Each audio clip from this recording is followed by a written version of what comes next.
The financial crisis of 2008 necessitated development of stricter rules that would ensure appropriate financial reporting in the banking sector.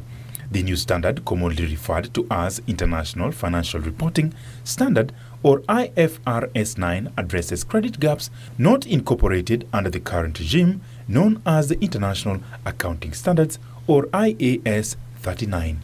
Some of the credit components within the financial statements were not adequately provided for, and this standard is now looking at making sure that those credit components, things like where you have customers who have exposures with the bank and those exposures are not provided for, those are now being taken care of under the new framework.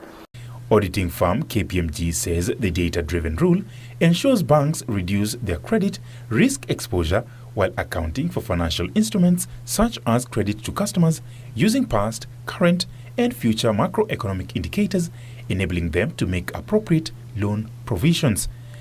Things like the impact of GDP on your provisions, impact of changes in forex rates on your provisions, impact of changes in interest rate like we have in the country today, and how that impacts on your provisions.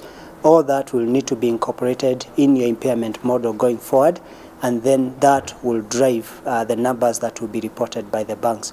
The experts project that adoption of the new International Financial Reporting Standard would reduce loan loss exposure for banks that has seen the ratio of non-performing loans to gross loans hit 10.7% last month.